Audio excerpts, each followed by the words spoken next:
Hey, I'm Dave from Discs Dyed by Dave, and today I'm going to explain step by step everything you need to know how to start spin dyeing a disc today.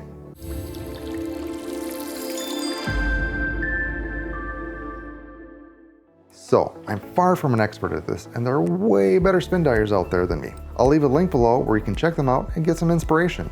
But I'll tell you what's worked for me and how you can get started on your spin dyeing journey fast and easy.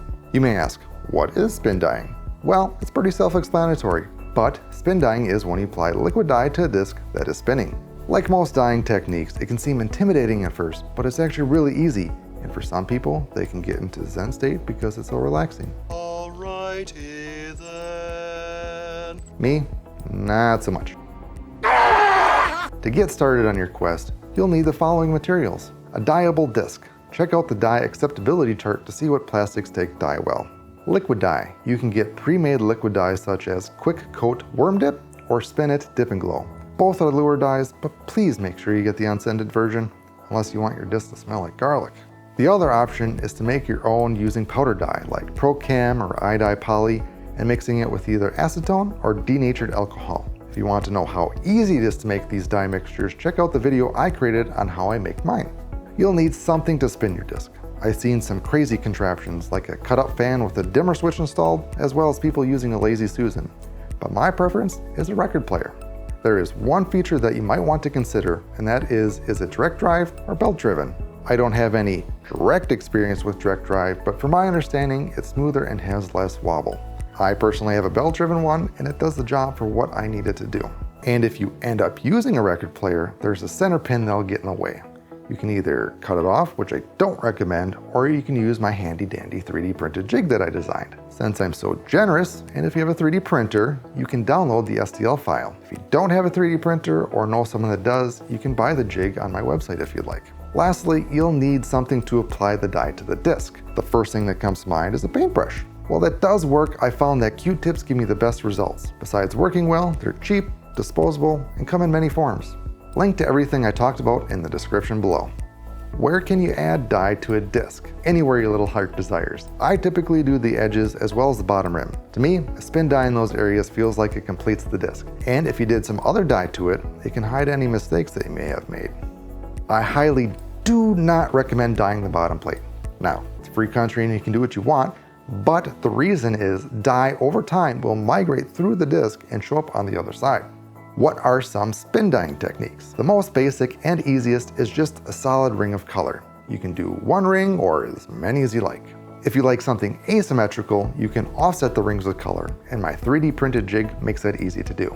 The next technique is fading out that ring of color. A note about fading. The disc, plastic, and dye mixture does matter. Plastics that take dye better will be harder to fade because they absorb the dye faster. For mixtures, dye mixed with acetone will absorb into the disc faster and can cause some streaking. Dye mixed with denatured alcohol will take longer to absorb into the disc and require more coats, but will give you more time to work with, and it's easier to do the fading. Another technique to add some pizzazz is glue masking. The quick and short of it is that you'll use PVA glue, either white Elmer's glue or wood glue, to mask off the areas where you don't want the dye.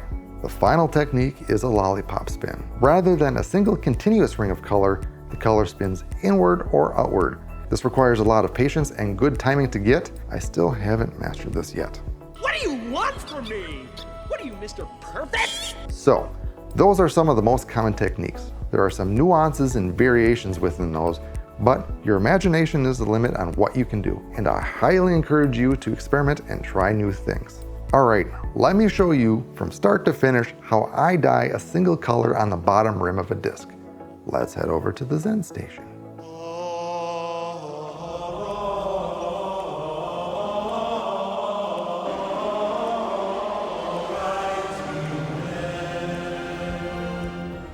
Alright, I have the record player that I bought at Walmart. I think it was like for 40 bucks. It is belt driven, but it does what I need it to do. So again, the first thing you notice, there is this pin in the way. And if you try to put a disc on top, well, this one will work great. But if you want to do this bottom, so what I did is I designed my own 3D printed jig for the turntable. This may not be the final iteration, but this is kind of what I settled on so far. You have the different holes So you can put it in the center peg and it will stay centered. Or if you want to do off canter ones, you can throw it in a different hole. It will spin with that off centered. So you have those options. Then you have these blocks which raise the disc up from the pin. And if you can tell, they are slightly angled. The nice thing about this is you can actually pop these blocks off and put them on the other direction. So if you want to do the top or bottom of the disc, you can just switch them around so the angle will match the angle of the disc. For this one, I want to do the bottom, so I gotta flip all these around the side that I want them to go on, so they're all pointing inward towards the center. So what I'm going to do is I'm going to put the jig right over the center pin of the record player, and we're going to bottom die the bottom of this disc. So we got the jig, it's on there. Now what we need to do is we need to center, because when we turn it on, you can see it's pretty wobbly. On this record player, I got 3 speeds, so I'm going to turn it up to the fastest speed. Then to slowly nudge the disc to center on the jig. There you go. To apply the dye, I'm going to use a Q-tip and my mixture of acetone and powder dye. And what I'm going to do is I'm going to dip the Q-tip in the dye. And right now there is a lot of dye on there. And I just squeeze the Q-tip on the side of the bottle to get as much excess dye off. You want to apply a lot of thin coats rather than one big coat, kind of like you would with painting. That gives you the flexibility to do multiple things. 1, it fades. 2, you can control the amount of dye where you want it. And if you put a lot of dye on at a time, depending on how you do it, where you do it, what colors are next to it, it can bleed or it can run. We have the dye on the Q-tip. Now we are going to apply to the disc. And with this, you want to have a steady hand as much as you can and a light touch. You don't want to really press down on the disc, because if you do that, you will make it off center. So if you're really pushing, you can off center it, which is not good. I'm going to grab my Q-tip, and again, with a light touch, you're just going to apply it to the disc. And again, you're going to do multiple coats to get the saturation and desired effect. And you want to work in one direction. So start in one spot and move to the other. It's not recommended that you go back and forth. We'll just keep doing this until we get the desired saturation. And for this, I want the entire rim to be black. So I'm going to go over it with a few layers of dye. And there you go. You have your spin dye complete. If you found this content helpful, please give this video a like and consider subscribing so you never miss the latest and greatest disc dyeing videos.